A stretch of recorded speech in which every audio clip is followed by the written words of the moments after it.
Mohammad Shehbaz Sharif Saab has secured 201 votes.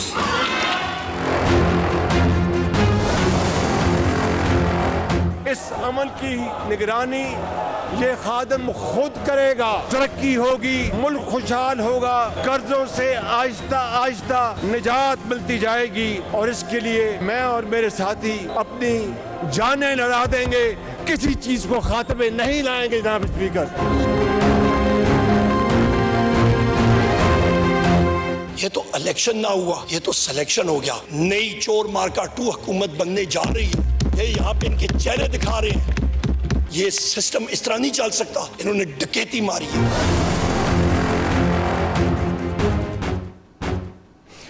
बिस्मिल्लाहिर्रहमानिर्रहीम, अस्सलाम वालेकुम नाज़रीन। डायरेक्ट लाइन में खुश आमदीद। वज़ीर आज़म पाकिस्तान का इंतखाब हो गया। शहबाज शरीफ 201 वोट लेकर पाकिस्तान के नए वज़ीर आज़म मुंतखब हो चुके। लेकिन ये पहला मौका हो शायद पाकिस्तान की तारीख़ में जब मुंतखब होने वाले वज़ीर आज़म को पहले रोज़ ही इस कदर टफ टाइम ना सिर्फ ईवान के अंदर या बाहर भी देखने को मिला हो। डायरेक्ट लाइन की ये रिवायत रही है कि हम अपने मौज़ूआत पर बात करने से पहले अपने प्रोग्राम में पहले कुछ खबर आप तक पहुँचाते हैं। कल हमने जिक्र किया था कि अता तारड़ मुतवक्के तौर पर वज़ीर इत्तलात हो सकते हैं। ख़बर की तस्दीक भी हो रही है। मज़ीद पोर्टफोलियोज़ क्या हो सकते हैं, उसमें जाने से पहले आपको इत्तला ये दे दूँ कि ख़ारजा, ख़जाना और दाखिला ये 3 अहम पोर्टफोलियोज़ हैं जहाँ पर सींग फंसे हुए हैं। दाखिला के कलमदान के लिए एक सरप्राइज़ सामने आ सकता है। ख़ारजा और ख़जाना के ऊपर अभी भी बहस जारी है। एक ख़बर ये भी है कि मौजूदा जो निगरान वज़ीर ख़जाना है शायद वही कंटिन्यू करें। इसहाक़ डार साहब भी वेल प्लेस्ड हैं, लेकिन उनकी किस्मत जागेगी या नहीं जागेगी चंद दिनों में फ़ैसला आपके सामने आ जाएगा। अलबत्ता इसके अलावा जो बाकी पोर्टफोलियोज़ हैं, ख्वाजा आसिफ साहब के पास पार का महकमा जा सकता है, राना तनवीर के पास दिफा और दिफाई पैदावार, CDA तारिक फजल चौधरी के पास जा सकती है। और इसके अलावा आपको बताते चलें कि आसन इकबाल के पास प्लानिंग एंड डेवलपमेंट का महकमा जो है उसका कलमदान जाने की तवक्को है। ये अब तक की मेरी इत्तलात हैं। अता तारड़ साहब इत्तलात का महकमा संभालेंगे। इसके अलावा अगर आप मैं आपसे अर्ज़ करूँ तो दूसरी अहम खबर है चेयरमैन सेनेट के हवाले से। अनवारुल हक काकड़ साहब भी रुखसत हो गए, निगरान वज़ीर आज़म थे। जरदारी साहब पाकिस्तान पीपल्स पार्टी चाहती थी कि सेनेट में भी चेयरमैन सेनेट उनका बंदा हो, उनकी पार्टी का नुमाइंदा हो। यूसुफ रज़ा गिलानी साहब भी सेनेट का इलेक्शन लड़ने जा रहे हैं। काकड़ साहब के हवाले से कुछ सियानों ने जरदारी साहब को मशवरा दिया कि इनकी गुजाइश पैदा की जाए। जरदारी साहब अभी तक नहीं माने, तो ये भी एक टाई पड़ी हुई है कि चेयरमैन सेनेट काकड़ साहब होंगे या गिलानी साहब या पीपल्स पार्टी कोई और बंदा होगा। तो ये थी आज की 2 अहम खबरें। अब आ जाते हैं आज के मंजरनामे के ऊपर। वज़ीर आज़म तो मुंतखब हो गए, लेकिन इसके साथ 2 बड़े अहम वाक़यात हुए। उमर अयूब साहब की तकरीर, वो बातें जो PTI कभी पार्लिमान के बाहर किया करती थी, ढके छुपे अल्फाज में किया करती थी, अब वो मैंडेट के साथ पार्लिमान के अंदर बैठ के वो बातें कर रहे हैं। चाहे वो 9 मई का वाक़या हो जिसकी वो गैर जानिबदाराना इंक्वायरी की मांग कर रहे हैं, चाहे अपने सियासी कैदियों की रिहाई का मुतालबा कर रहे हों, चाहे ये कह रहे हों कि ये धांधली की पैदावार हुकूमत है, इसे हम नहीं चलने देंगे, इसके खिलाफ तहरीक बर्पा करेंगे। और दूसरी जानिब हमने देखा कि हज़रत मौलाना फजल रहमान की एक मुख्तसर सी प्रेस कॉन्फ्रेंस आई जो कि आज के दिन जो ईवान में जो सब कुछ हो रहा था उससे कहीं ज़्यादा भारी थी। क्योंकि मौलाना अगर ये कहें कि ये पार्लिमान धांधली की पैदावार है, मौलाना अगर ये कहें कि जमहूरियत अपना मुकदमा हार रही है, और मौलाना अगर ये कहें कि आज का नौजवान उसकी सोच बदल चुकी है, तो ये बहुत बड़े सवालिया निशान हैं जो मुस्तकबिल की जो सियासत है उसके बारे में कुछ खदशात को जन्म दे रहे हैं। मौलाना क्या कह रहे थे, देखिए। एक हकीकत है कि जमहूरियत अपना मुकदमा हार रहा है। ये पार्लियामेंट जिस वक्त हम देख रहे हैं कि अवाम की धांधली की पैदावार, जिसमें कुछ लोग अपने आप को हुक्मरान कहलाएंगे, वो समझते हैं हम पूरी असम्बली जो है वो पैसे की ताकत पर खरीद लेते हैं। चुनांचे सिंध असम्बली खरीदी गई है, बलोचिस्तान असम्बली खरीदी गई है। पूरे मुल्क में तहरीक चलाने का एक लाया अमल भी बनाएंगे, भरपूर तहरीक होगी। मौलाना भी तहरीक चलाने का ऐलान कर रहे हैं। अचकज़ई साहब भी पाकिस्तान तहरीक इंसाफ के सदर के उम्मीदवार होंगे। ये दोनों कभी पाकिस्तान का जो डेमोक्रेटिक इत्तेहाद था, नवाज शरीफ साहब या जरदारी साहब उनके हम आवाज़ थे, लेकिन अब अपनी समत बदल चुके हैं, रास्ता जुदा कर चुके हैं। इसलिए PTI का जो बयानी है उसमें वज़न ज़्यादा जाता हुआ दिखाई देता है कि PTI के साथ नून लीग के अपने इत्तेहादी भी जाग खड़े हुए हैं। नून लीग के अपने अंदर से भी आवाज़ें, चाहे वो मियाँ जावेद लतीफ़ की हों या दीगर की हों, जो धांधली की बात करते हैं। इस सब में ये निज़ाम कैसे चलेगा, ये कंपनी कैसे चलेगी? शहबाज शरीफ साहब जो पिछले 16 माह वज़ीर-ए-आज़म रहे उससे कितना मुख्तलिफ होंगे? ईवान के अंदर बाहर पीटीआई का शोर शराबा होगा, पीटीआई का अपोजिशन लीडर कौमी असम्बली में होगा, मैंडेट उसके पास होगा, वज़ीर आला केपी उनका अपना होगा, पंजाब में उनके पास अपोजिशन लीडर का ओहदा होगा। तो सबके बीच ये निज़ाम कैसे चलेगा? सियासी इस्तेहकाम कैसे आएगा? जिन चैलेंजेस का मुल्क को सामने है, शहबाज साहब उसका हल कैसे ढूंढेंगे? ये वो सवालात और बिलखुसूस मौलाना का सवाल कि जमहूरियत अपना मुकदमा हार रही है, इस पर बात करने के लिए हमने जहमत दी है आज पाकिस्तान के इंतहाई सीनियर सियासतदान माहिर कानून जनाब एतजाज़ अहसन साहब को। एतजाज़ अहसन साहब की ख़ास बात यह भी है कि जहाँ पीपल्स पार्टी सारी उम्र उन्होंने दे दी, जरदारी साहब को बड़े करीब से देखा, वहाँ इमरान खान साहब से भी ज़ाती ताल्लुक़ निभाया, वहाँ नवाज शरीफ साहब की सियासत का रूज ज़वाल भी बड़े करीब से देखा। पाकिस्तान की सियासी राहदारियाँ हों या आइनी राहदारियाँ हों, उनसे बेहतर उनके राजों से कोई वाकिफ़ नहीं है। तो इस जमहूरियत के मुकदमे को लेकर के, नए निज़ाम को लेकर के हमने उन्हें ज़हमत दी, उनसे बात हम कर सकें। चौधरी साहब खुश आमदीद कहते हैं डायरेक्ट लाइन में। ये बताएं सबसे पहले, जो शहबाज शरीफ वज़ीर-ए-आज़म पहले PDM सरकार में 16 माह रहे और जो अब मुंतखब हुए 201 वोट लेकर, क्या फ़र्क है दोनों में? मैं जामी साहब एक तो पहले आपको मुबारकबाद देता हूँ आपके नए इस प्लेटफॉर्म पे जिस पे आप फिर तलू हुए हैं। बहुत मेहरबानी। ये बड़े आपका बहुत शाइस्ता, बहुत मानी खेज और बहुत ही सुनने में उससे हासिल करने में आपके प्रोग्राम में बहुत ये सलाहियतें थी और अब भी होंगी आइंदा जो आपने सफ़र आगाज़ किया। दूसरी बात, दो बंदों का मैं जिक्र जल्दी से कर दूं कि जिनको हर जो इस वक्त सारे बयानियाँ जो कुछ हो रहा है पार्लियामेंट में, वो एक वो तो एक कॉमेडी है, ट्रेजिक कॉमेडी किस्म की। लेकिन जहाँ बम हो रहे हैं, एक जो जस्टिस बाबर सत्तार ने DC इस्लामाबाद को और DPO इस्लामाबाद को 6 महीने की सजा दी है हुक्म अदूली पर, ये बेहतरीन पहली दफ़ा किसी जज ने ये इस किस्म का कि दलेराना लिया है फैसला। ये आओ जब मिट्टी पाओ पे चले जाते हैं और बुला लेते हैं सुप्रीम कोर्ट बड़े अफसरान को, वो फिर माफिया मांगते हैं और निकल जाते हैं, या वो उनसे वैसे घबरा के डर के उनको छुट्टी दे देते हैं, उनको कुछ नहीं कहते। मिर्जा असलम बेग के खिलाफ वो उससे पहले मेजर जनरल अबू बकर उस्मान अली मिठा के खिलाफ बड़ी उन्होंने तौहीन की थी, तो जजेस को कहा था गिरफ्तार कर लो, पर उनका कुछ नहीं। ये बहुत अच्छा हो। तो दूसरी जो शख्सियत है वो ये हमारी ASP जिसने उस खातून को बचाया। ये इचरा लाहौर में क्रेजी काम होता है कि लिंच मॉब खड़ी है और वो शहबानों ने जिस तरह बचाया है, मैं उसकी दाद देता हूँ। मुझे याद आ गया उससे कि 8 अप्रैल 2008 को मुझे बचाना पड़ा ऐसे ही मॉब से डॉक्टर शेर अफगन को। जी हाँ। वो एक कमरे में वजीर कानून थे, मैं वहाँ गया, वहाँ कोई वकील, उनमें वकील हमारे कोई नहीं थे, वो ये सफ़ेद कपड़ों में सारे लोग थे और बड़ी परे। और फिर मैं उसको लेके आया बाहर, फिर भी उसमें जूते उन्होंने मारे। बड़ा बड़ी एक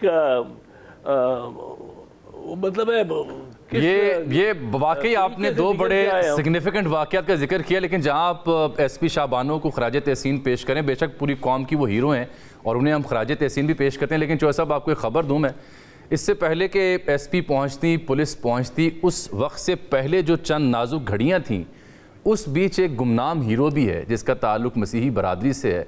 वो उस खातून को उसने संभाला, उसको बचाया उस मॉब से, और फिर पुलिस पहुंची। उस खामोश हीरो और मुजाहिद को भी हम सलाम पेश करते हैं। नहीं वो ऐसा ये तो वो तो मैं इससे भी बाजी ले गया फिर शाहबानों से, क्योंकि ये तो वर्दी में थी, एक स्टेट की इसकी थी, वो बड़ी बहादुर, बहुत अच्छा काम।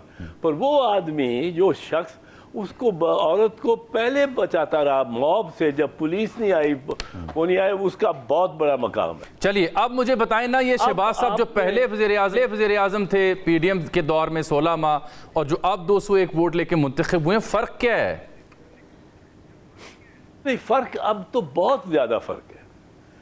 पहले जो थे और वो इनकी नाकामी की एक दास्तान है उसमें, पहले में एक दास्तान है भरी हुई, और नाकामी पे नाकामी, नाअहली पे नाअहली, और पूरा इन्होंने जो माशी मंजर था मुल्क का वो ख़त्म कर दिया। अब ज़रा और प्रॉब्लम है, मज़ीद ये है कि अब ये एक मैंडेट के बगैर बैठे हुए। इन्होंने मैंडेट चोरी सिर्फ साहब ये क्या बात कर रहे हैं, 201 वोट मिले हैं उन्हें, ये मैंडेट नहीं है 201 वोटों का। 201 वोटर नहीं है ना, 201 वोटर नहीं है ना उनमें, ये वोटर नहीं है, ये तो बहरूपी है बहुत सारे इनमें से बैठे। आप देखें, एक ही मैं करता हूं बात, मैं नहीं मानता कि लाहौर के हल्का नंबर 27 में ये अताउल्लाह तारड़, जिसको कोई वहां वो उसका कोई ताल्लुक नहीं है, वहां कोई वास्ता नहीं है, ठीक है, चेयरमैन बिलावल का भी नहीं है, पर उसका कोई वास्ता नहीं है, जाट बरादरी है वो अताउल्लाह तारड़। वहां अगर बरादरी के वोट जाते हैं तो सारे ईरानी या कश्मीरी हैं, जाट को वहां से लाहौर से इलेक्ट हो जाना, मैं ये होता रहा हूं। अब ये आके मुझे पता है कितनी रेजिस्टेंस होती है, मुझे पता है। अब ये वो आके जिसको वैसे भी लोग पसंद नहीं करते, वो बिलावल भुट्टो जरदारी जो सिंध से आया है, और लाहौर उस पे निछावर है। लाहौर उस पे निछावर क्यों है कि लाहौर क्यों उसकी यादें, उसको बुजुर्गों को, जुल्फकार अली भुट्टो की शहीद की, और जवानों को बेनज़ीर भुट्टो की शहीद, ये इतने यंग वंस जो आ गए वो ये ना समझे कि वो सारे खिलाफ हैं पीपल्स पार्टी के। जी बिल्कुल। अब ये तो खैर आपका एक अपनी अंडरस्टैंडिंग है लाहौर के बारे में या इस हल्के के बारे में, लेकिन असल अलमिया तो आगे पैदा हो चुका है ना कि अब जैसे भी है, जो भी आप कहें अपने तज्जिए में, फ़ैक्ट ये है कि शहबाज शरीफ वज़ीर-ए-आज़म मुंतखब हो चुके हैं। फ़ैक्ट ये है कि अब काबीना बनने जा रही है। फ़ैक्ट ये है कि आसिफ अली जरदारी भी सदर का ओहदा संभालने को तैयार है। फैक्ट ये है कि सूबों में भी गवर्नमेंट्स बन चुकी हैं। आगे का मंजरनामा है जहाँ पे शोर शराबा है, धांधली की बात हो रही है, एहतजाजी तहरीक की बात हो रही है, पाकिस्तान को अनगिनत मसाइल का सामना है। इस बीच में अगर कोई मुफाहमत की बात हो रही है तो बड़ी कम है, उसके ऊपर जो संजीदगी है वो हमें उस तरह देखने को नहीं मिल रही जो काम शहरी चाह रहा है देखने को, समझने को कि यार शायद हुकूमत बनने से, इंतखाब होने से कोई हालात भी बेहतर हो जाएं।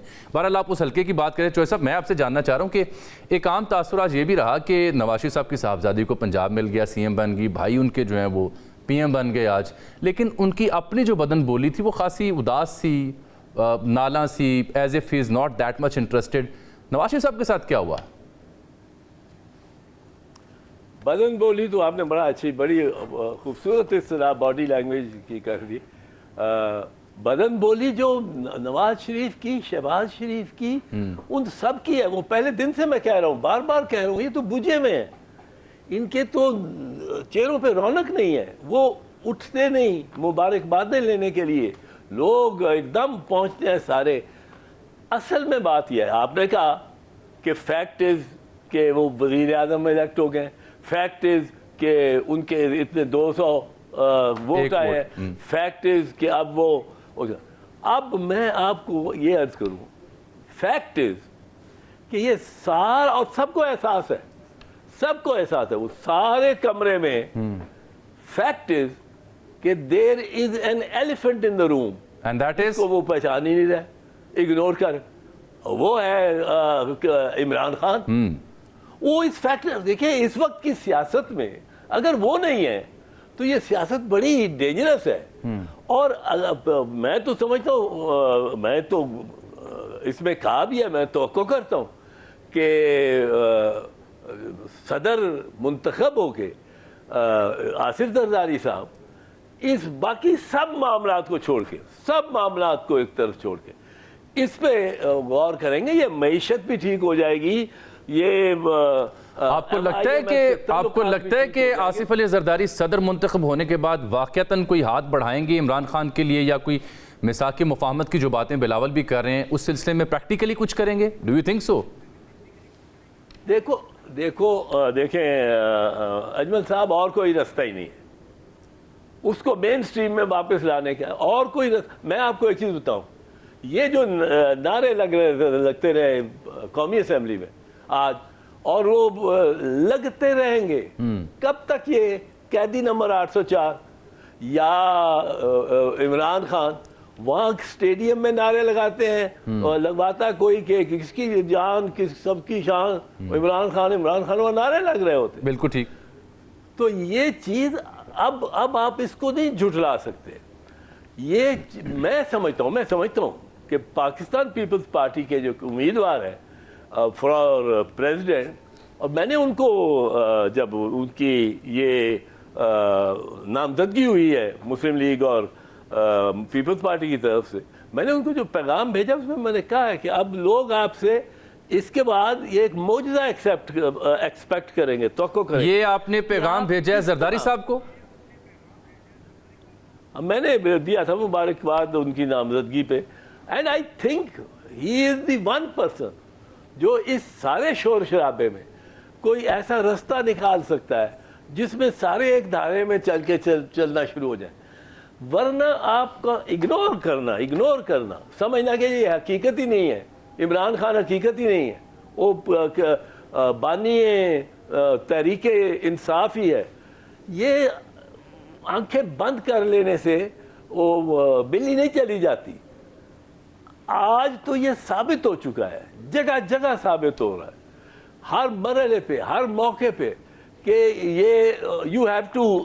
अब इनको इमरान खान को एक दिन आएगा, 2-3 महीने में आ जाए, इस नेशनल असेंबली ने रेजोल्यूशन पास करनी होगी कि जी ना वो रूल 90 के तहत उसको कैदी को लेके आओ, और वो आए एज ए मेंबर तो नहीं, सॉरी, वो सारे ये रूल भी चाहे इनको अमेंड करने पड़ गए कि कोई बंदा जो कैंडिडेट हो या पार्टी लीडर हो जिसकी नुमाइंदगी इस असेंबली में हो, वो उसको बुलाया जा सकता है और हाउस बुला सकता है। आपको ये उम्मीद है जरदारी साहब से कि वो मुफाहमत की बात करेंगे, इमरान खान साहब को मेन स्ट्रीम करने की बात करेंगे? आप ये फैक्ट इस्टेब्लिश कर रहे हैं, but how about PMLN, Shahbaz Sharif साहब, उनकी पार्टी या उनके इत्तेहादी या रियासत? ये दो बड़े इंपॉर्टेंट फ्रीक है इसमें, शहबाज शरीफ साहब हूँ या रियासत हूँ। जरदारी साहब अकेले बीइंग प्रेसिडेंट ये सब कुछ कर पाएंगे? देखें, जिन्होंने इलेक्शन कराई है, जिन्होंने 9 फरवरी का नतीजा दिया, अब ये किसी से ढका छुपा नहीं है। ये PML नवाज ने तो ये वो काम अपने इत्तेहादी या होने वाले इत्तेहादी और साबका इत्तेहादी चेयरमैन बिलावल भुट्टो जरदारी से भी कर दिया, पीपल्स पार्टी के साथ। एक सिंधी लीडर पंजाब में आके लाहौर से इलेक्शन लड़ रहा हो, इतनी शाइस्तगी से बात कर रहा हो, उसके खिलाफ एक वो टेरिटोरियल जो है इलाकाई कॉन्स्टिट्यूंसी भी जिसकी ना हो, जो गुजरांवाला से बाहर से आके लाहौर लड़ रहा हो, ठीक है, बिलावल भी इस लिहाज से कॉन्स्टिट्यूंसी लाहौर से नहीं बाहर से आए, बट बिलावल ने जो इमेज अपना इस इलेक्शन कैंपेन में बनाया उस किसी और ने इतना नहीं बनाया। एंड बड़ी शाइस्तगी और बड़ी फराख दिली से कि मैं कैदी रिलीज करूंगा। अब मैं आपको ना एक ताज़ा पिक्चर आपके सामने रखता हूं, क्योंकि शहबाज साहब ने भी मुफाहमत की बात, मिलजुल कर चलने की बात तकरीर में तो की, जरदारी साहब भी करते हैं, PTI भी सामहाउ बात करती तो है, लेकिन रियलिटी चेक मैं आपको देने लगा हूं, वो ये है कि PTI चाहती है कि हम असेंबली नहीं चलने देंगे, ये धांधली की पैदावार है। मौलाना भी ये कहते हैं। नून लीग ने आज जो मौक़िफ़ इख्तियार किया उमर अयूब की तकरीर के बाद, उन्होंने कहा जी 9 मई इन्होंने पहले किया, आज 9 मई वाले पार्लियामान के अंदर भी हमलावर हुए और इनसे हम बात नहीं कर सकते जब तक 9 मई का तस्फिया नहीं हो जाता। यानी जो शिद्दत है मुकालमे की वो बददस्तूर अंदर बाहर उसी तरह से, बीच में एक आधा लफ्ज़ है मुफाहमत का, मिलजुल को चलने को तैयार हैं। इस सब में मैं आम शहरी के तौर पर सोचता हूँ ये तो होम्योपैथिक जुमले हैं, ये कैसे अमली सूरत इख्तियार करेगा अगर मिलजुल के चलना भी है तो?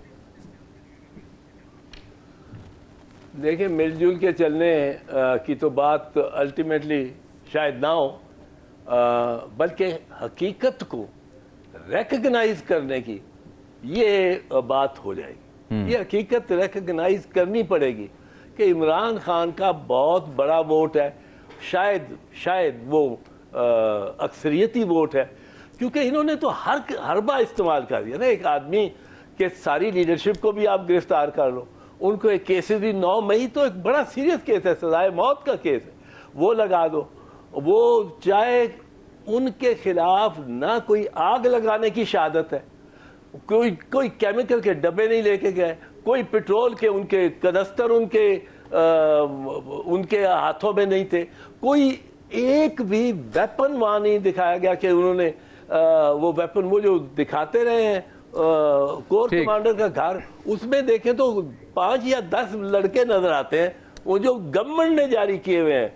तो ये चीज, ये एंट्रैपमेंट है, ये साबित होगा, मैं ये बहुत अरसे से कह रहा हूं, ये सारा खुल के आश्कार हो जाएगा 9 मई वाला। 9 मई नून लीग के अंदर से मुझे याद है राना सनाउल्लाह हूँ, जावेद लतीफ़ हूँ, ये कहते रहे कि जो मैंडेट है उसके बाद हमें हुकूमत की तरफ नहीं जाना चाहिए।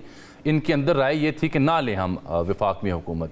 आप इन सब को जानते हैं करीब से, what made them to go for this? अगर इतनी ही बड़ी प्रॉब्लम थी, अगर इतने ही नवाज शरीफ मायूस हैं, चेहरे उतरे हुए हैं, उदास हैं, तो फिर क्यों, क्या इन्हें बला पड़ी सूझी कि ये हुकूमत ले लें? वो इनके जिम्मे ये इन्होंने देखें जी, लंदन प्लान जो हो गया, लंदन प्लान में ये शिके थी कि इमरान खान को गिरफ्तार किया जाएगा, सजा दी जाएगी, हैवी सजा दी जाएगी ताकि उसकी बेल ही ना हो सके।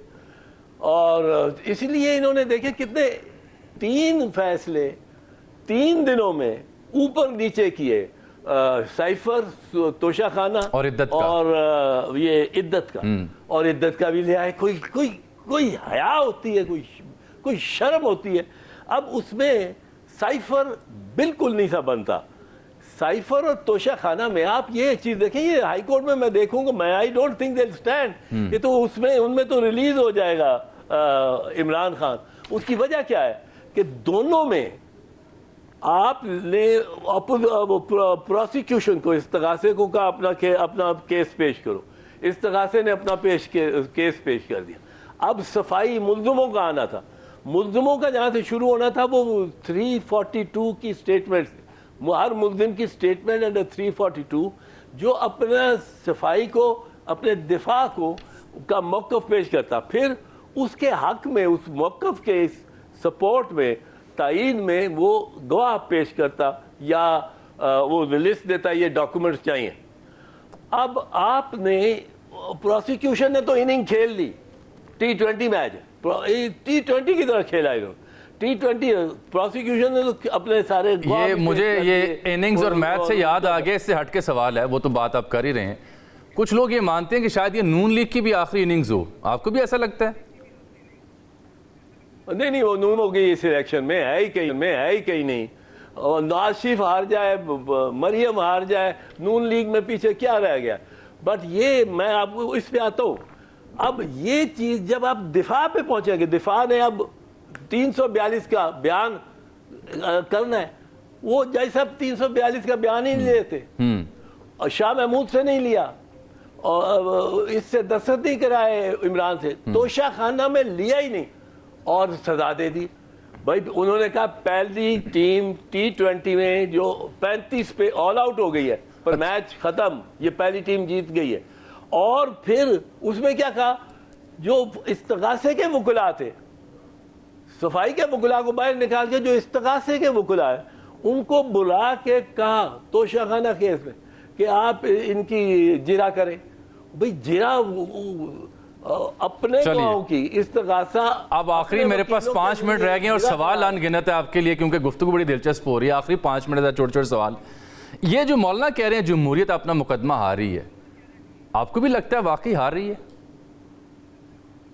हाँ, मुकदमा बिल्कुल इस वक्त मैं समझता हूँ, इस वक्त यही सूरत है कि इस वक्त हर चीज हो रही है ऑन डिक्टेशन। अब जो डिक्टेशन देने वाले हैं उनको भी एहसास होना चाहिए कि आपको यहाँ इस मामले में शिकस्त हो चुकी है। हाँ, अगर इमरान का आसाब जवाब दे गए होते, अगर उसने कोई समझौता कर लिया होता, अगर उसके वोटर्स ने जिस तरह भी उससे निशान भी ले लिया, और फिर भी अनपढ़ वोटरों ने पका के कि ये एक कौमी असेंबली का होगा, उसमें मटर होगा हमारा निशान, दूसरा रेडियो होगा। इमरान खान साहब वाकई डटे रहे लेकिन इमरान खान साहब के बारे में एक ये राय भी है ना कि वो तो इनसे बात नहीं करना चाहते, इन्हें चोर कहते थे, कहीं और बात करना हमेशा वो चाहते थे। तो अगर कल को उन्होंने कहीं और बात कर ली, समझौता कर लिया, तो फिर आप क्या कहेंगे? नहीं, इमरान के लिए तो बहुत सबक आमोज ये वक्त गुजरा है। उसको अगर सबक नहीं आएगा और वो किसी बाजवा, जनरल बाजवा के पीछे ही लगा रहेगा, मैं तो खुद बड़ा डिसअपॉइंट होऊंगा। और आपने देख लिया कि दूसरी तरफ से जो अचकज़ई ने तकरीर की है, अब ये एक फ्रंटल बात, अब इस्टेब्लिशमेंट, अब वैसे तो आसिफ जरदारी के लिए आसान हो गया, कर दिया काम इसने, महमूद खान अचकज़ई ने, पर उसने कड़ी बातें खरी बातें की। लेकिन ये भी तो एक सवाल है ना इमरान की सियासत पे, आप इमरान खान की जहां इतना ज्यादा मोतरफ हैं, वहां ये भी तो सवाल है ना कि इन्हीं अचकज़ई साहब की वो नकलें उतारते थे, चादर वाला बाबा, इन्हीं मौलाना को क्या क्या खिताब नहीं वो देते थे, मौलाना के साथ क्या क्या अलकाबात नहीं वो पुकारते थे। अब दोनों के पास जा रहे हैं, दोनों को गले में ला रहे हैं, तो ये भी तो एक यू टर्न है ना जी। देखो अजमल, मैं सुखन फहम में गालिब के तरफदार नहीं। क्या बात। मैं बिल्कुल इमरान खान का उस तरह तरफदार नहीं हूँ कि ब्लाइंडली उसको फॉलो करूँ। वो जहाँ उस गलत होता है मैं उसको गलत कहता हूँ, उसको मुंह पे भी कहता हूँ। उसको मैंने कही उसने मुझे उसका ज़ौक़ है, उसका ज़र्फ़ है कि उसने मुझे कई मरतबा कहा है कि ज्वाइन करो, पर मैंने कहा मैं नहीं पार्टी चेंज करूंगा, मैं अपनी पार्टी में ही रहूंगा। पर मैं पार्टी में अगर अपना व्यू देना चाहता हूं तो देना चाहता हूं, पीपल्स पार्टी सुनती है व्यू। अच्छा, अब ये इसको इमरान खान को मैं इसलिए नहीं, मैं ये बता रहा हूं, इमरान खान को 1 मिनट भूल जाए, आप बताएं कि ये जो असेंबली आज बैठी हुई थी, सारे 300 के कितने मेंबर जो बैठे, उनमें क्या कमी थी, किस चीज की कमी थी कि इतनी बेचैनी थी? और ये बेचैनी चलती रहेगी जब तक वो कैदी नंबर 8 फिर ये पार्लियामेंट में नहीं आएगा। ये फिर असेंबली आपको कब तक चलती दिखाई दे रही है? नहीं, इस तरह तो नहीं चलती नजर आती, इस तरह तो नहीं चलती नजर। हल क्या होगा फिर? इस तरह तो एक ओहदा मैं आपको करता हूँ, मुझे इस बात की उम्मीद है कि Asif Zardari has been proved to be जो बंदे को मीटिंग पॉइंट पे बंदों को ला सकता है। तो मैं तो एक ये इसमें उम्मीद नजर आती है कि वो कुछ उस तरह करें। अगर आसिफ अली जरदारी साहब की अगर जरदारी साहब की मुफाहमत या सबको ऑन बोर्ड लाने की पॉलिसी कामयाब ना हुई, नोइंग हिम, मैं आपसे पूछ रहा हूँ, इस बात का इम्कान है कि फिर पीपल्स पार्टी ही तहरीक अदम-ए-एतमाद जल्द ला सकती है सरकार के खिलाफ? सरकार तो जो है ये अब ऐसी गीटियां खेली गई हैं कि सरकार तो हॉस्टेज है पीपल्स पार्टी की, ये अगवाल है। जिस दिन पीपल्स पार्टी ने कहा कि हम आपको वोट नहीं देते, अगला बजट ही आ जाए ये 3 महीने बाद, तो सरकार खत्म है। और सरकार को तो अब का बाजू जो है वो शिकंजे में डाला हुआ है पाकिस्तान पीपल्स पार्टी ने, और ये बड़ी कामयाबी है एक पॉलिटिकली पाकिस्तान पीपल्स पार्टी की। मैं ये नहीं कहता उस शिकंजे को आप इस्तेमाल करें गलत किसी काम के लिए, चलिए, लेकिन वो डिपेंडेंट ये है, वाकया ये है, हकीकत ही है। और पीपल्स पार्टी की बड़ी कलीदी पोजीशन हो गई है। ठीक, बट पीपल्स पार्टी को भी ये सोचना पड़ेगा कि ये जो 8 फरवरी के नतायज हैं और जो 9 फरवरी के नतायज हैं, गिनती जो इधर कुछ पोलिंग हुई है और कुछ कहीं और हुई है, ये इस तरह किस तरह हो सकता है कि 90,000 की लीड से सलमान राजा चल रहा हो, उसके पास वो सारी फॉर्म 45 हो और फॉर्म। चलिए शोएब साहब, ये तो एक लंबी डिबेट है, एक इस पे धांधली कमीशन इंक्वायरी के मुतालबा भी मौलाना कर रहे हैं, खान साहब भी कर रहे हैं, लेकिन ऑन दी पैरेलल उनके नाक़िद ये कहते हैं KPK में कोई एतराज़ नहीं, सिंध में भी कोई एतराज़ नहीं, एतराज़ है तो हमारे हल्कों पे। उनके नाक़िद के जो है उनके पास भी रैशनल है, दलील है। बहुत शुक्रिया आपने हमें ज्वाइन किया, दिलचस्प गुफ्तगू थी आपकी, और आप समझ रहे हैं कि पीपल्स पार्टी इस वक्त बड़ी अच्छी पोजीशन में आ चुकी है। एक छोटी सी ब्रेक है, आमिर इलियास राना साहब आ चुके हैं, मुजम्मल असलम साहब होंगे, मज़हर अब्बास साहब होंगे, ताकि हम तज्ज़िये की सूरत में देख सकें कि ये सिस्टम कैसे चलेगा, किस हद तक डिलीवर करेगा, जेल बैठे इमरान खान साहब क्या सोच रहे हैं और आगे का लाहे अमल क्या होगा इन सियासी जमातों में। ब्रेक के बाद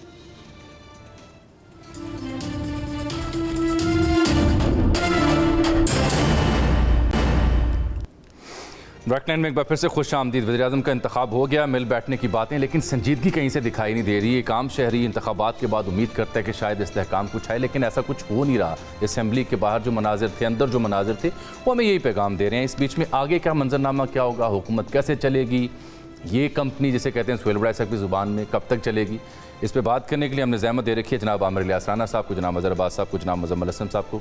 बहुत शुक्रिया आप तीनों का, आपने हमें वक्त दिया। आमिर साहब, मज़हर साहब मेरे उस्तादों में से भी हैं। मैं आमिर साहब आपकी तरफ आऊँगा। आप एतजाज़ साहब को सुन रहे थे, वो तो कह रहे हैं कि जी इमरान खान के बग़ैर सिस्टम इनकम्प्लीट है, उसको मेन स्ट्रीम करना होगा वरना ये सब नहीं चलेगा। वाकई ऐसा है? नहीं, देखें, खान साहब ने साबित किया, उनके लोगों ने उनके साथ खड़े होकर साबित किया, लोगों ने वोट दिया। ठीक। और सिस्टम चलाने की बात जिस तरीके से एतजाज हसन साहब कर रहे थे, वो मुख्तलिफ खाके पेश कर रहे थे आपके सामने कि ये होगा तो ये सूरत होगी, तो मतलब उसमें कोई ये तो नहीं है कि वो गलत बात कर रहे थे। सूरतें तो सारी ऐसी हैं कि सिस्टम के अंदर किसी के पास मेजोरिटी तो नहीं है। ना इमरान खान साहब को सिंपल मेजोरिटी कौमी असम्बली में मिली है और ना मुस्लिम लीग नून को मिली है। तो पीपल्स पार्टी के पास ये तो है, और पीपल्स पार्टी की पहली ख्वाहिश थी कि वो इमरान खान साहब के साथ बैठते, पीटीआई के साथ बैठते, और जब खान साहब की तरफ से इनकार हो गया तो वो पीएमएलएन की तरफ चले गए। अब आगे बातें हो रही हैं कि जी सिस्टम क्या होगा। जरदारी साहब सदर बनने जा रहे हैं 9 मार्च को, बिल्कुल वो बन जाएंगे।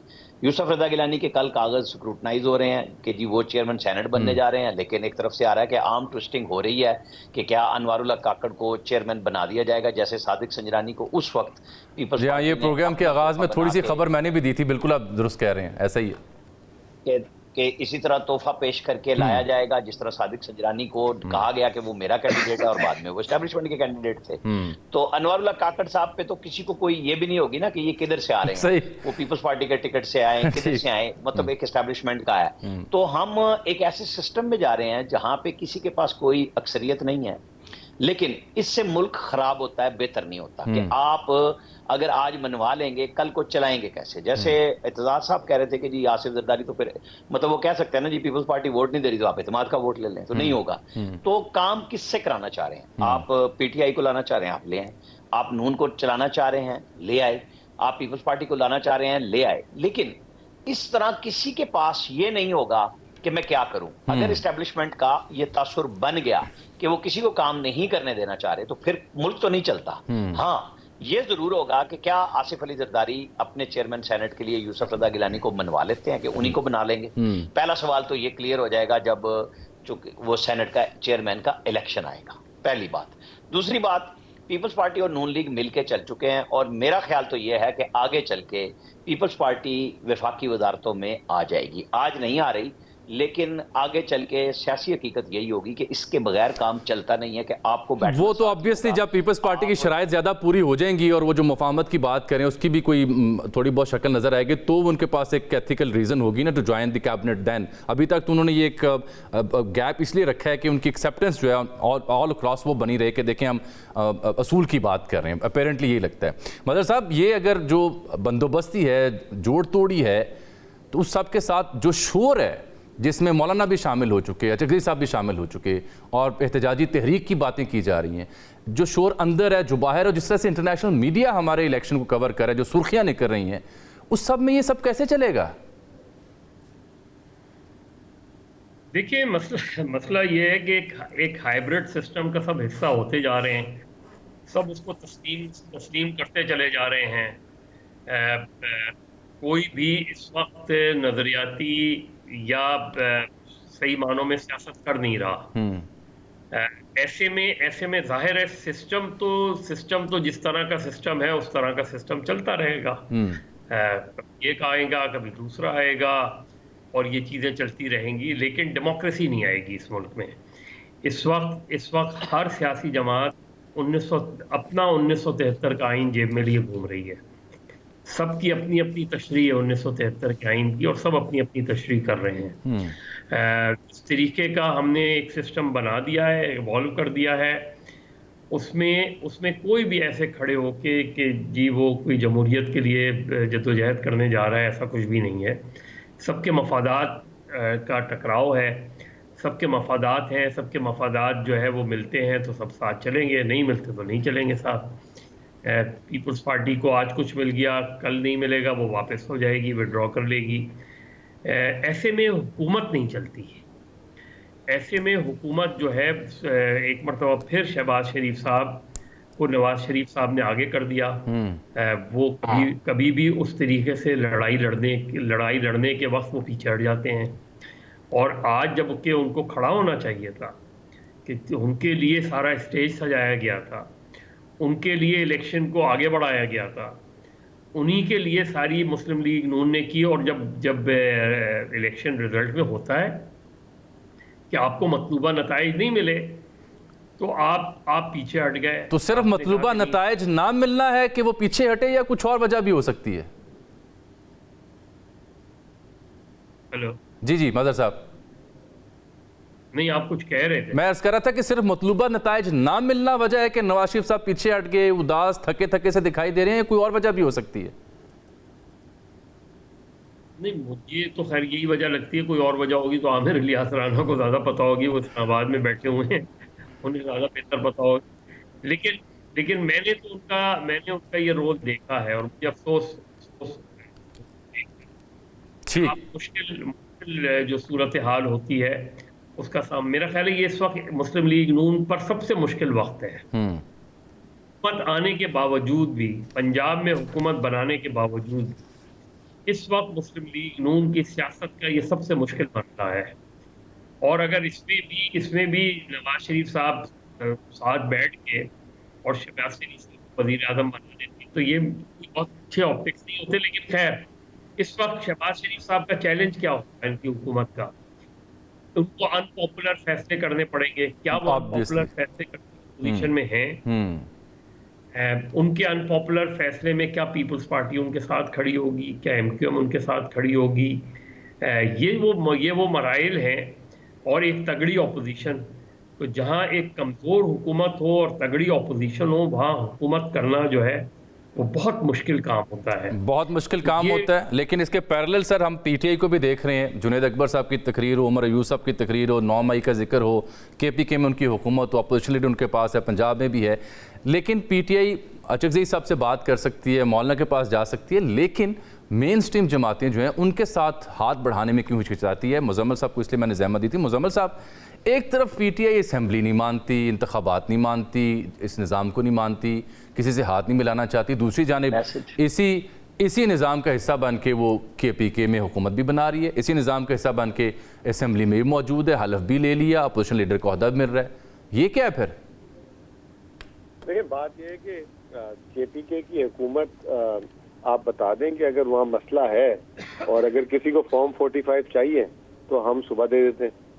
आप मांगे तो सही वहाँ पे कुछ हमसे, और जहाँ हम मांग रहे हैं तो आप देने के लिए तैयार नहीं है। वहाँ कहते हैं कि जी आप मुल्क के लिए जो है आगे बढ़े, तो ये तो नहीं हो सकता ना। आप इधर केपीके में आपकी डिमांड क्या है? अगर कोई है तो रख दें, सुबह तक हम आपको क्लियर कर देते हैं, सुबह के सुबह आपको कर देते हैं। फिर उसके बाद अगर हमारा हक नहीं है हुकूमत बनाने का तो आप सवाल कर लीजिएगा। दूसरी बात रही वफाक में आप बात कर रहे हैं। देखिए जी, वफाक में तो हमारा क्लेम है कि हम 180 सीटें जीते हुए हैं, ठीक है ना। और हम जो अपोजिशन में वहाँ बैठने के लिए नहीं आए, हम वहाँ हुकूमत करने के लिए आए हैं, और हमें इंसाफ की उम्मीद है। अब वो टाइमली मिलता है नहीं मिलता, उसके लिए हम जो है तमाम फोरम्स को भी चेक करेंगे। अब अगर इखलाकी जिम्मेदारी इनकी है कि अगर ये हमारी तरह दिलेर बने और फॉर्म 45 सुबह हम भी रख देते हैं, जहाँ जाके बोले ये भी रख दे, खत्म कर देते हैं। 2 से 4 दिन की काम है, मुझे बिठा ले, मैं आपको 2 घंटे में सारा काम कर दूंगा। मेरी एक्सेल और ये बड़ा मेरी इसमें एक्सपर्टीज है। ले जी, आमिर इलियास राना साहब ये तो सोल्यूशन दे दिया उन्होंने कि मुझे 2 घंटे के लिए बिठाएं, मैं ये 45 47 क्लियर कर देता हूं। तो ये मुद्दा कब खत्म होगा? यही रौला सुनते रहेंगे हम फिर? ये यूं ही चलेगा। मुजम्मिल साहब ने बात बिल्कुल दुरुस्त कही है, वो उनका एक पॉइंट ऑफ व्यू है। उनके ख्याल में उनकी सीटें इतनी बनती हैं, लेकिन दूसरी तरफ जो PMLN है, पीपल्स पार्टी है, और खुद मौलाना फजलुर रहमान, उन्होंने KP पे इल्जाम नहीं लगाया, उन्होंने बलूचिस्तान और सिंध की जो इलेक्शन है उस पर इल्जाम लगाया। हालांकि मौलाना KPK से भी हारे हैं और उन्होंने वहां क्वेश्चन किया है। लेकिन अब इशू ये है कि हर पार्टी का अपना एक क्लेम है, तो उसका हल पहले एक दफा निकाला था जब 35 पंक्चर निकले थे, और जब वो गलत साबित हुए तो कहा गया कि ये तो एक निजाम था और नहीं, उनका सियासी स्टेटमेंट। तो इसकी बुनियाद पे आप किसी बात को हतवी तौर पे तो किसी की दुरुस्त नहीं करार दे सकते। हाँ, एक वक्त था 2018 का जिसपे हमारे दोस्त बात करते हैं कि साकिब निसार साहब ने इमरान खान साहब की रिकाउंटिंग नहीं होने दी थी, कासिम सूरी साहब स्टे पे रहे थे, तो अदालतें और इलेक्शन कमीशन वो सारे के सारे उसी तरह 2018 की तरह आज भी मौजूद हैं। पॉलिटिकल बातचीत हो नहीं रही, तो फिर ये तो यूं ही चलेगा कि इलेक्शन कमीशन का सुन्नी इत्तेहाद कौंसिल के हवाले से क्या फैसला आता है कि वो पार्लिमानी पार्टी है या नहीं है। अगर वो नहीं है तो ये सारे आजाद हैं, वो है तो इनको नशिस्तें भी मिल जाएंगी। अब हमें इंतजार है कि वो फैसला इलेक्शन कमीशन का कब आता है, इतना सा सवाल है उनका। तो अगली बात है कि जी फॉर्म 45 है, 47 है, उन्होंने अपलोड करना है नहीं करना है, ये अब चला गया है इलेक्शन ट्रिब्यूनल्स में जो पहले भी जाता रहा है। अब हमें इस इल्जाम के साथ, इस दुहाई के साथ चलना है इलेक्शन को कि जी KP असम्बली कैसे चलती है, वफाकी असम्बली कैसे चलती है, पंजाब कैसे चलती है, क्योंकि वहां सिंध में और बलूचिस्तान में तो ये प्रॉब्लम नहीं आएगा। वहां पे हुक्मरानों ने क्या डिलीवर करना है और यहाँ के हुक्मरान कैसे डिलीवर करते हैं, बातचीत शहबाज शरीफ ने कही है और PTI बिल्कुल नहीं करना चाह रही। आज भी क्लियर है कि वो अपने क्लेम पे खड़े हुए हैं, लेकिन थोड़ा वक्त गुजरेगा। असम्बली चल रही है, असम्बली ने वो प्रोसेस मुकम्मल कर लिए हैं जो उनके जिम्मे थी। अब सेनेट के इलेक्शन और सदर का इलेक्शन रह गया। क्या बाइकआउट होगा? नहीं, PTI ठीक कर रही है, क्योंकि PTI बाइकआउट करके ये देख चुकी है कि उसका नुकसान हुआ पॉलिटिकली इस सेंस में कि वो माजी में चले गए और पार्टियां वो इलेक्शन नहीं ले सकें। हाँ, ऊपर नीचे की जो सजाएं हुई उसका पॉलिटिकल फायदा PTI को बिल्कुल हुआ, बल्ले के निशान पे फायदा हुआ कि आप क्या कह रहे हैं। 9 मई के ऊपर इनकी पोजीशन और एस्टेब्लिशमेंट की पोजीशन आज भी वही है। वो एक पेज पे खड़े हैं कि वो सजाओं की तरफ जा रहे हैं कि इस पे माफी नहीं है। आज जो शहबाज शरीफ साहब ने बात कही है वो इसीलिए कही है कि आप जो मर्जी कर ले, हम 9 मई पे नहीं छोड़ने वाले। अच्छा, अब अदालतों का है कि सुप्रीम कोर्ट ने फौजी अदालतों का फैसला करना है, वहां तो 102 या 108 लोगों का फैसला है ना। जो मेन है वो इंसदाद दहशतगर्दी की अदालतों में है। ख्वाजा आसिफ ने चैलेंज किया है कि वो गंडापुर साहब वापस नहीं कर सकते फौजदारी केस। हमें और आपको इसी बहस में रहना है जैसे बगदाद में अंडा पहले या मुर्गी पहले, और पाकिस्तानी अवाम जो है ना मुर्गी बनते हैं या फ्राई होते हैं, ये भी देखना होगा। बिल्कुल मजहर साहब, यही अलमिया है ना, इसी वजह से तो सवाल उठते हैं। अक्सरियत भी नहीं मिली सादा, मैंडेट भी स्प्लिट है, ऊपर से पॉलिटिकल डिस्कोर्स भी नहीं हो रहा जो बेसिक्स के लिए होना चाहिए आवाम के लिए। टफेस्ट मेयर्स भी इसी दौर में हमने लेने हैं। एक आम बंदे के साथ क्या बनेगा और दुनिया भर में हम कैसे जाने जाएंगे? और ये जो बेसिक थोड़ी बहुत बुनियादी बातचीत की गुंजाइश थी वो निकालना किसकी जिम्मेदारी है? इमरान खान साहब को एक कदम पीछे हटना चाहिए या किसी और को पहल करनी चाहिए? मदर साहब, क्या आप मुझे सुन पा रहे हैं? जी, ये मुझसे पूछा? जी, आपसे। अच्छा, पहली तो आमिर इलियास राणा को भी पता है कि अंडे बहुत महंगे हो गए। सर, टमाटर भी महंगे हैं अब। तो और अभी रमजान शरीफ भी आ रहा है। जी हाँ, रमजान शरीफ भी आ रहा है। हाँ जी, बिल्कुल। और वो क्लिप चल रही है कि वो आवाम को सस्ती चीजें दे के उम्रे पे जाना है ताजरों ने, सारों ने। जी, मुजम्मल भी इस पे कुछ कहेंगे, पहले मदर साहब की बात सुन लो मैं। जी मदर साहब। हाँ, देखिए, असल चीज ये है कि मुजम्मिल साहब ने भी जो बात की और आमिर इलियास राणा ने भी बात की, भाई हम चारों लोग जो हैं वो फॉर्म 45 वो फॉर्म 47 हो, जब ये सारे फॉर्म नहीं हुआ करते थे तो कौन से इलेक्शन मुनसिफाना हो गए थे और ये सारे फॉर्म हैं तो कौन से इलेक्शन मुनसिफाना हैं। जिनके बारे में ये सारी चीजें कही जाती हैं उनसे मालूम कर लिया जाए कि भाई ये इलेक्शन इस वक्त कैसे हुए थे और 2018 में कैसे हुए थे और उससे पहले कैसे हुए थे। ये सारी बहस मुबाहिसा हम करते रहते हैं, अच्छी बात है, करते रहना चाहिए, क्योंकि हम में से कोई भी इसका हल नहीं पेश कर सकता, इसलिए कि हमारे पास इसका हल है ही नहीं। जिनके पास हल है ये फैसला उन्होंने करना है कि इस मुल्क को कैसे आगे बढ़ाना है, इस मुल्क को जमहूरी अंदाज में आगे बढ़ाना है, इस मुल्क को एक को निकाल के दूसरे को लाकर आगे बढ़ाना है। कभी किसी को नाअहल कर दो, कभी दूसरे को नाअहल कर दो, कभी इसको सज़ा दे दो, कभी उसको सज़ा दे दो, कभी 9 मई के वाक़े में आप पूरी एक जमात को रगड़ दो, कभी 22 अगस्त 2016 के वाक़े में पूरी एक जमात को रगड़ दो। ये सारी चीज़ें बहुत हम देखते आए हैं और अभी भी इनसे निकलने का कोई रास्ता नहीं है, इसलिए कि जो लोग अभी भी पार्लियामेंट में आए हैं उनमें भी और जो भी हुकूमतें बना रहे हैं जो जिस तरीके से हैं, ये हम एक हाइब्रिड सिस्टम का शिकार हैं और एक हाइब्रिड सिस्टम का हिस्सा हैं। जब तक आप एक हाइब्रिड सिस्टम से ही नहीं निकलने को तैयार, तो आप ये पार्लियामेंट में बैठ के आप अपोजिशन कर लें, वो हुकूमत कर लें, आप पार्लियामेंट को नहीं चलने दें, वो हुकूमत को नहीं चलने दें, ये सब चलती रहेंगी। बेसिक फार्मूले के अंडर सब आ गए हैं और उसी फार्मूले के अंडर चलें। आप मुझे बताएं कि आज कोई बता सकता है कि ये एक्स किसने बैन किया है? जी बिल्कुल बता सकता है कि सोशल मीडिया। तो ये जो सारी सिलसिले हैं ये हम बहस करते रहें, अच्छी बात है, लेकिन जो ये सब करने वाले हैं वो अगर रियलाइज कर लें तो चीज़ें बेहतर हो जाएंगी, वरना इसी तरह की लड़ाई जारी रहेगी। यही बदकिस्मती है। मुजम्मल साहब, वो लाइटर नोट पे अंडा और टमाटर पे डिस्कस हुआ, इकॉनमी पे आपकी गहरी नज़र होती है, नई गवर्नमेंट बन गई है और कोई अंडा टमाटर सस्ता भी होगा नई सरकार के आने से या मजीद गरीब का बेड़ा गर्क होगा? देखिए जी, अंडा और टमाटर के हालात अच्छे नहीं है। अच्छा। क्योंकि जो ये जाते जाते केयर टेकर हुकूमत करके गई है, उसके जो बिल है ना वो शहबाज शरीफ की हुकूमत में आएंगे। गैस की कीमतें जो बढ़ाई है उन्होंने, उसके नतीजे में फौरन 35% जो है खाद की कीमतें बढ़ गई हैं। और इसके अलावा तमाम जब खाद की कीमतें बढ़ती हैं तो आपको पता है चाहे अंडा हो, चाहे टमाटर हो, चाहे प्याज हो, सब महंगा, वो सब कुछ बढ़ जाना है। बस मैं सिर्फ एक बात करना चाहूंगा, ये देखिए हम अभी आप भी सवाल बार बार कर रहे हैं कि पीछे कौन हटेगा, मुफाहमत कौन करेगा। देखिए कोई हम सियासी हमारे इख्तिलाफात हैं, कोई दुश्मनियां तो नहीं है ना। बिल्कुल नहीं। असल में तो इलेक्शन कमीशन है।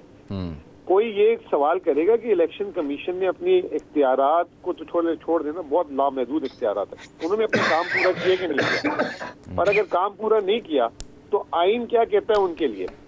सारे मिलके चलें, फॉर्म 45, 47 को तो निपटा लेंगे सारे, पहले इलेक्शन कमीशन को निपटा लें कि इन्होंने जो किया है इसकी कोई सजा है, कोई कानून में कोई, अगर इन्होंने जो फॉर्म 45 अगर अभी तक लगाने थे, नशिस्तें देनी थी, नहीं देनी थी, इलेक्शन से पहले इलेक्शन के बाद का इनका रोल कोई पूछने वाला है? अगर पूछने वाला नहीं है तो ये सारी बहस बेकार है और ये बहस जिंदगी भर चलती रहेगी। हम टाइम वेस्ट कर रहे हैं अपना। ठीक। तो मैं तो सिर्फ यही बात कहूंगा कि सबसे पहले तो छोड़ दे पीपल्स पार्टी, नून लीग, पीटीआई को, इलेक्शन कमीशन को सारे जो हैं पहले उनसे बात करें कि आपने क्या किया है, उनके केपीआई रखें, उनकी परफॉर्मेंस सामने रखें, और अगर उन्होंने जुर्म किए हैं तो उनके लिए आइन क्या कहता है, और नहीं तो आइन इसमें सारे मिलके कानून साजी पहले करें। इनको तो जो है ना इनके बारे में तो बात। जामी साहब एक छोटी सी बात, मैं आ रहा हूँ आपसे पास। बहुत शुक्रिया मुजम्मल साहब, आपको फिर इंशाल्लाह ज़हमत देंगे, आज वक्त की किल्लत।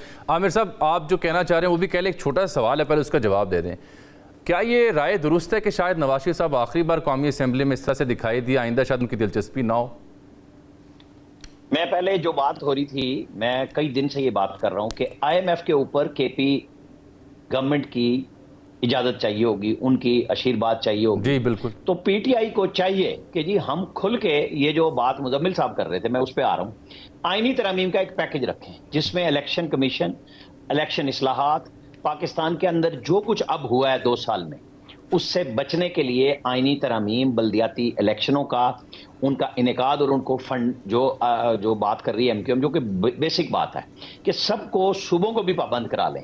ये वक्त है, वो जो लड़ाई चल रही है वो करते रहें, लेकिन आपने जो सपोर्ट करनी है उसके बदले में एक पब्लिक डिमांड करेंगे जी 3 महीने में आप ये करें, उधर IMF पे हमसे ओके करा लें, क्योंकि वो तो सबने करना है। ऐसा होता दिखाई देता है आपको? तरमीम का पैकेज अभी स्टार्ट में ऐसा होता दिखाई देता है आपको? चाहिए ना, बात करनी चाहिए। और नवाज शरीफ, मैं अभी आपको ये प्रेडिक्ट नहीं कर सकता कि वो कल आज आए हैं और वो जरदारी साहब को वोट डालने नहीं आएंगे और वो आइंदा नजर नहीं आएंगे, वो बिल्कुल मुतमईन नहीं है जाहिर है नताइज के ऊपर, जो कुछ भी हुआ है, चाहे उनकी अपनी पार्टी के साथ है या किसी के साथ भी है, लेकिन वो गायब नहीं हो रहे अभी तक गायब नहीं हो रहे। मदर साहब, ये जवाब आपको मिल गया जो आप भी शायद जानना चाह रहे थे और मैं भी। मदर अब्बास साहब, जनाब आमिर असरान साहब, मुजम्मल साहब, बहुत शुक्रिया। ट्रैक लाइन के वक्त यहाँ खत्म हुआ चाहता है। इंटरेस्टिंग डेज अहेड ये शोर शराबा हंगामा जारी रहेगा। इस बीच में वो बातें जो आमिर इलियास राना साहब कर रहे थे, उस पर क्या सियासी जमातें संजीदगी से गौर करेंगी मेरे लिए और आपके लिए, या अपनी अपनी जिद्दोजहद और अपनी अपनी नारेबाजी में ही मसरूफ़ रहेंगी? ये सवाल आपको भी उठाना चाहिए, मुझे भी उठाना चाहिए, उठाते रहेंगे। अगले प्रोग्राम तक के लिए अल्लाह हाफ़िज़।